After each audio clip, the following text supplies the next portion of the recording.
سلام به دوستان خوبم. سوالات شما در مورد یخسازها اونقدر زیاد شد که تصمیم گرفتیم یه ویدیو در این مورد بسازیم و مثل همیشه نوید اینجاست که به سوالات پرتکرار شما پاسخ بده. سلام به بیننده‌های عزیز. به نظر میاد امروزه محبوبیت یخ‌سازها رو به افزایش هست و همین موضوع باعث شده که این گجت‌ها به یکی از گجت‌های پرکاربرد تبدیل بشن.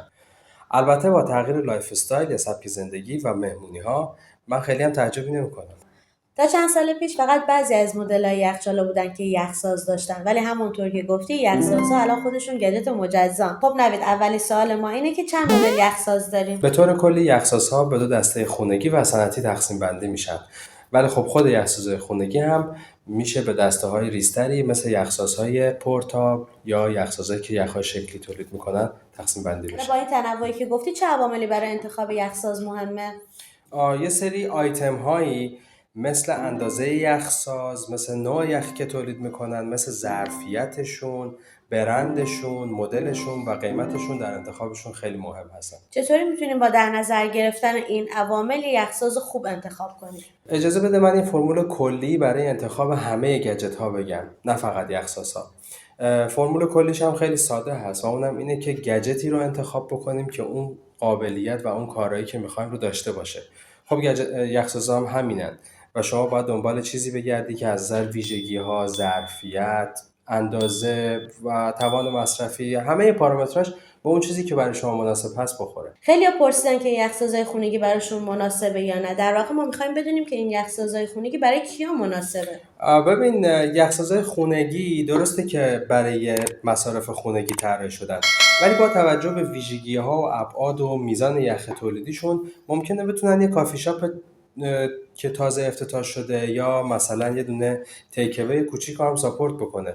یخسازهای خونگی حجم تولید یخشون از 10 لیتر، 12 لیتر، 20 لیتر و 50 لیتر تو بازار وجود داره و خب طبیعتا کسی تو خونه 50 لیتر یخ لازم نداره. با این حجم تولید یخسازهای صنعتی چقدر توان تولید یخ دارن و توان مصرف انرژیشون چقدر است؟ ببین، از نظر ظرفیت تولید یخچال‌های صنعتی از 1 تن شروع میشن و تا 150 تن میتونن روزانه یخ تولید بکنن که این معادل 40 تا 6 هزار قالب یخ در روز هست که هر قالب تقریبا 25 کیلو وزنشه و ابعادش 15 سانت در 15 سانت و به طول 1 متر و 10 سانت هست. و از نظر توان مصرفی، خب اینا قبلا توان مصرفیاشون خیلی بالا بودن، ولی رفته رفته به یمن پیشرفت تکنولوژی میزان توان مصرفی اونا هم داره کاهش پیدا. نمونه‌هایی دارن که بتونیم بیرون از خونه ازشون استفاده کنیم؟ آره، اتفاقا یه نمونه هایی دارن که خیلی جالب و جذاب هستن. خیلی کوچیک و جمع و جور هستن، تو ماشین جا میشن، باتری میخورن، بعضیشون اصلا با فندکی ماشین کار میکنن و ظرفیت تولید 2 لیتر در روز حتی تا 10 لیتر در روز هم میتونن برامون یخ تولید کنن. یعنی ما بیرون از خونه توی کمپ‌هایی هم که باشیم میتونیم به راحتی یخ داشته باشیم. این مورد خیلی به درد کمپرها میخورن. حتی خود من که عاشق بیرون و تفریح هستم دیگه همیشه درینک‌های خیلی خنک داریم. خیلی از این یخ‌سازها قابلیت تولید بستنی یخی یا یخ دربش برای بچه‌ها هم دارن. به به، چه عالی. پس این گجت ضروری برای خونه‌های بچه داره. حالا اگه ما با این دستگاه بستنی یخی درست کنیم چطوری تمیزش کنیم؟ خیلی راحت با همون آب و صابونی که ظرفا رو میشورید میتونید این یخ‌سازها رو هم بشورید. خب نوید، این گجت‌ها یخ‌های تردار هم تولید میکنه؟ بله کوثر، این یخ‌سازها تنوع خیلی بالایی دارن. مدل‌های مختلفی مثل مکعب، کره، استوانه یا حتی یخ‌های پودر برای نوشیدنی‌هایی که پایشون یخ پودری هست تولید میکنن. پس وقتشه دیگه قالب‌های یخی قدیمی رو کنار بذاریم و یخساز بگیریم. راستی تعمیر و نگهداری خاصی داره؟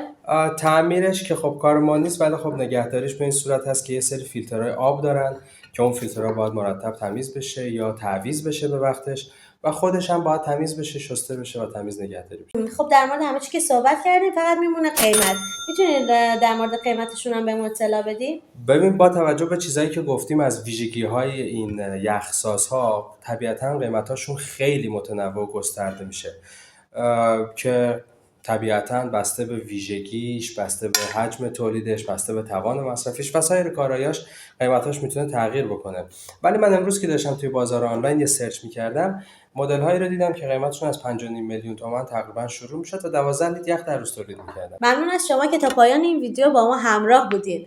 اگر سوالی دارین یا دنبال مدل خاصی هستین حتما تو کامنت ها با ما به اشتراک بذارید و به وبسایت ما با آدرس shcstore.ir برید و مقاله کامل این گفتگو رو بخونید و یادتون نره تکنولوژی برای همه.